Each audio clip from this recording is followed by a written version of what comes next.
안녕하세요, 홍쌤입니다. 주식보다 기업 오늘의 강의 시작하겠습니다. 이제껏 우리가 프리캐시 플로우를 예상되는 평균 할인율로 할인을 해서 시가총액, 즉 주가를 도출하는 식들을 설명을 드려왔습니다. 그러한 것들을 통해서 조금만 더 확장을 해보면 주가에 미치는 영향 요인들을 우리가 손쉽게 파악해 볼 수가 있습니다. 가장 흔하게 나오는 것들은 뭐 영업이익에 해당되는, 내지는 뭐 사람에 따라서는 뭐 세전 이자 지급 전 이익으로 보기도 하고, 뭐 어떤 분들은 뭐 당기 순이익으로 보기도 하고 하는데요. 자, 그럼 EBIT이 올랐을 때 과연 주가에 영향을 어떻게 미치느냐, 오르느냐 떨어지느냐, 나머지 금리, 경제성장률, 인플레이션, 위험 프리미엄 등이 오르거나 떨어지거나 했을 때 주가에 어떻게 영향을 미치느냐를 파악해 보기 위해서 이러한 부분들을 열심히 우리가 학습을 해온 겁니다. 자, 기업의 시가총액은 이 시가총액을 주식수로 나누면 주가가 되겠죠. 예, 기업의 시가총액은 기업의 미래 평균적인 프리캐시 플로우, 가처분 현금을 미래에 예상되는 평균적인 할인율로 현재 가치화를 했을 때 시가총액이 된다는 것들을 우리가 입증을 해 봤습니다. 또한 계속적인 영업이 이루어진다라고 가정을 했을 때는 비용을 정산을 하고 받을 돈을 받고 하기 때문에 프리캐시 플로우라는 것들은 에비타에서 자본적 지출, 즉 공장을 지속적으로 돌리기 위한, 생산 설비를 지속적으로 운영하기 위해 필요한 지출을 부담을 하고 남는 현금, 이게 바로 프리캐시 플로우가 되겠죠. 이러한 현금을 기업의 고유의 할인율, 기업의 위험을 감안한 고유의 할인율로 할인하면 시가총액이 된다라는 것들을 말씀을 드렸었습니다.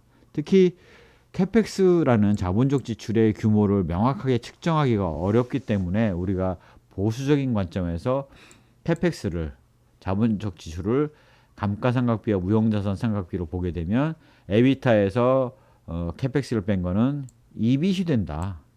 즉 미래 예상되는 평균적인 EBIT을 미래 예상되는 평균적인 할인율로 할인해서 현재 가치화하면 바로 그게 기업의 가치에 해당된다라는 것들을 우리가 알 수가 있습니다. 또한 R분의 1이 퍼하고 같기 때문에 퍼에다가 미래 예상되는 평균적인 이익을 곱하게 되면 시가총액이 된다라는 것들을 알 수가 있죠. 자, 이런 걸 통해서 이비타가 늘거나 캐펙스가 줄거나 프리캐시 플로우가 늘거나 이빗이 늘면 시가총액은 증가하는 요인인데, R이 늘어난다라면 감소하는 요인으로 작동할 것이라는 것들을 알 수가 있습니다. R이 늘어나게 되면 퍼가 떨어지죠. 그렇게 이해를 하시면 전반적인 흐름을 이해하실 텐데요. 조금 더 의미 있는 정보를 끌어내기 위해서 이 R을 조금 더 세분해 보겠습니다. R이라는 거는 기업의 고유의 위험을 감안한 할인율이기 때문에 무위험 수익률인 RF에다가 위험 프리미엄을 얹은 거라고 보실 수가 있겠죠. 즉 무위험 수익률을 우리가 통상 국고채 수익률로 보지 않습니까? 왜냐하면 적어도 우리나라에는 원화에 있어서 우리나라 정부나 국가보다 더 안전한 곳은, 기업은 한 군데도 없지 않습니까? 왜 그러냐? 만약에 유사시에 돈이 모자란다 그러면 발권 능력을 이용해서 한국을 통해서 정부는 원화를 발권을 하면 돼요. 그래서 돈을 주면 되는 거죠. 그렇기 때문에 국가보다는 어느 기업이든 신용도가 더 높을 수는 없습니다. 그래서 프리미엄이 붙죠. 프리미엄이 붙는다는 얘기는 할인율이 높다는 얘기고, 할인율이 높다는 얘기는 시가총액이 떨어지는 요소다라는 것들을 우리가 아실 수가 있습니다. 자, 이 중에서 위험 프리미엄의 경우는 개별 기업마다 다르기 때문에 이 할인율이 각각 달라질 수가 있는 거고, 우리가 국고채 수익률인 무위험 수익률은 조금 더 그 세분해서 이해를 하실 수가 있을 것 같아요. 무위험 수익률이라는 것이 적어도 얼마 이상이어야 되냐면 경제 전반의 평균적인 성장률보다는 높아야죠. 안 그렇다면 누가 국고채를 사겠습니까? 이거보다 떨어진다면 국고채를 살 게 아니라 차라리 그냥 사업을 그냥 평균적으로 진행을 하면 국고채 수익률보다 높은 수익률을 얻을 수 있기 때문에 성장률을 커버하지 못한다면 무위험 수익률은 존재할 수가 없게 됩니다. 또한 물가가 시간의 경과에 따라서 오를 수가 있는데 그 물가를 커버해 주지 못한다면 무위험 수익률에 투자할 이유가 없는 거죠.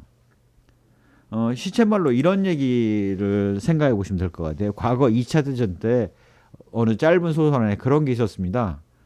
술주정뱅이인 형은 술을 마시고 빈 병을 뒤에다 잔뜩 쌓아놨어요.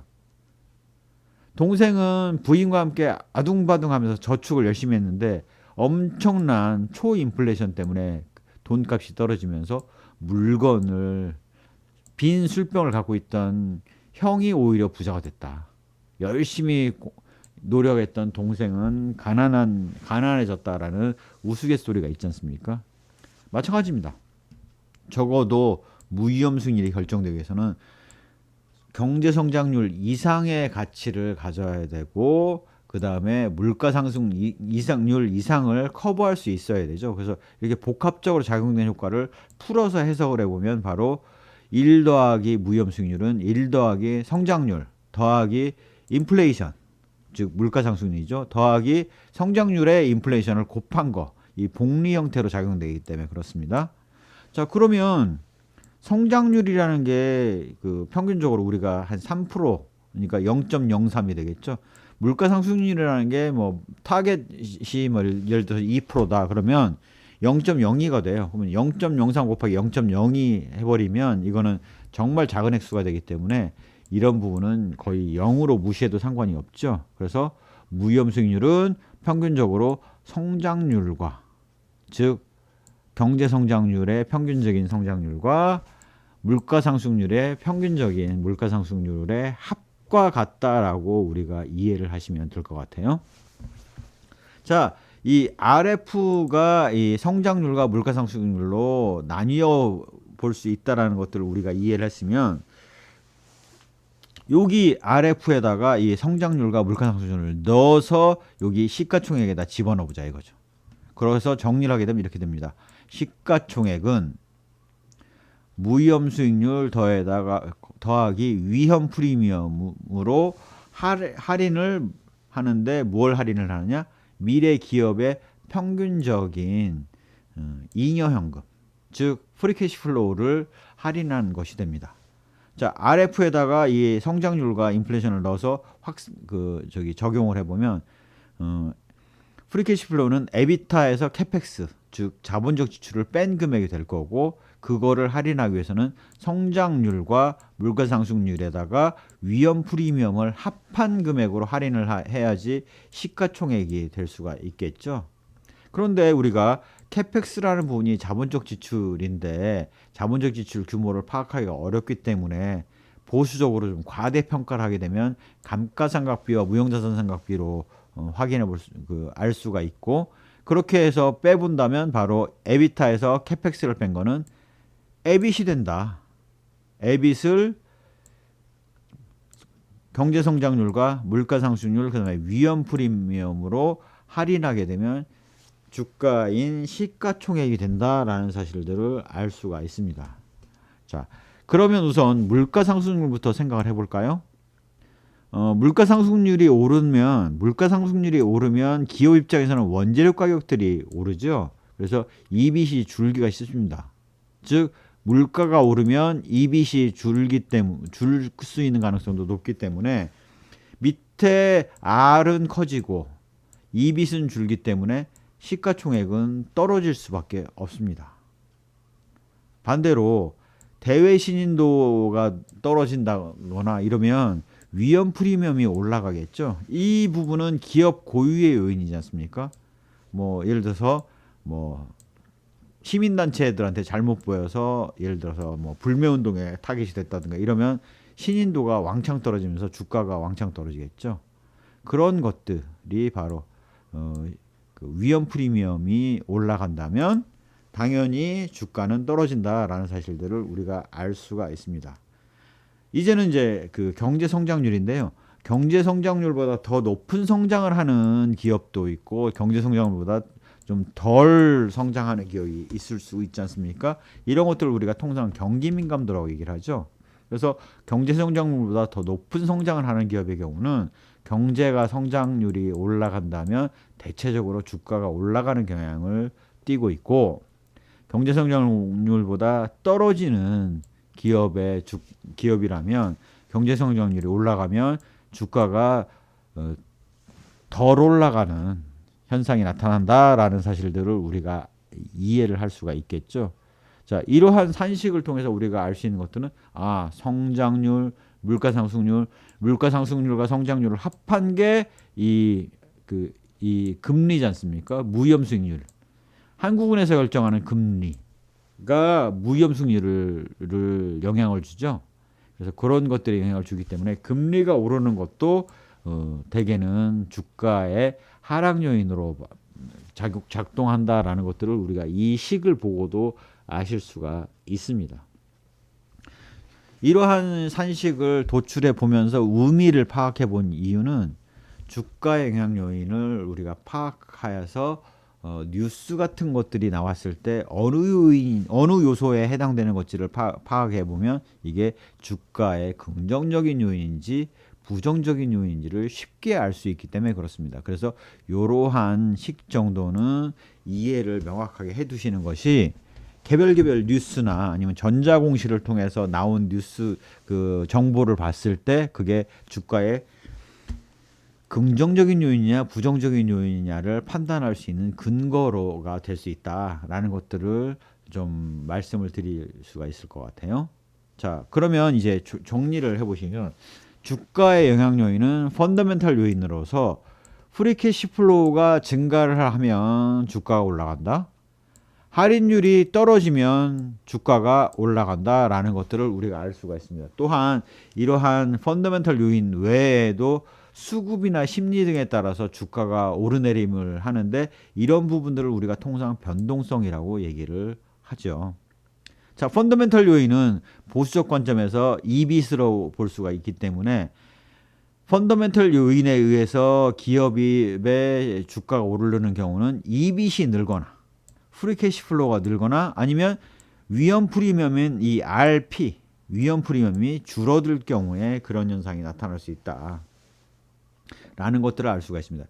그 다음에 물가 상승률의 경우는 대체적으로는 물가 상승률이나 이런 그 무위험 수익률의 금리의 경우는 대체적으로는 주가의 하락 요인으로 작동한다라는 것들을 우리가 이미 설명을 드렸었죠.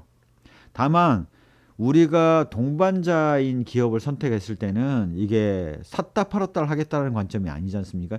장기 투자를 해서 보유를 하겠다라는 관점이기 때문에 무위험 수익률인 성장률과 물가 상승률의 상승 하락의 요인은 우리가 통제할 수가 없는 요소입니다. 무슨 얘기냐? 주가가 떨어지면 기다릴 수밖에 없는 거고 주가가 올라도 뭐 올랐다고 해서 팔거나 할 수 있는 요소는 아니다라는 얘기를 좀 강조해서 말씀을 드리는 겁니다. 더군다나 성장률이 상승하는 경우 프리캐시 플로우도 증가하기 때문에 경기 민감도에 따라서 기업의 주가에 미치는 영향이 달라질 수 있다라는 것들을 이해를 하시면 뉴스나 전자공시했던 정보를 봤을 때 주가에 미치는 영향을 손쉽게 파악하실 수 있을 거라고 생각이 됩니다. 예, 오늘 이 산식을 여태까지 도출한 것들을 종합해서 금리 요인까지를 감안을 했을 때 각각의 요소들이 주가에 미치는 영향을 파악을 해 봤는데요. 이러한 훈련을 지속적으로 하심으로 인해서 뉴스에 뜨는 정보, 전자공시에 뜨는 정보를 파악을 봤을 때 이게 주가의 긍정적인 요인이다, 부정적인 요인이다. 뭐 어느 정도까지 올라갈 것이다는 당연히 그건 전문가의 영역이니까 우리가 알 바는 아니고요.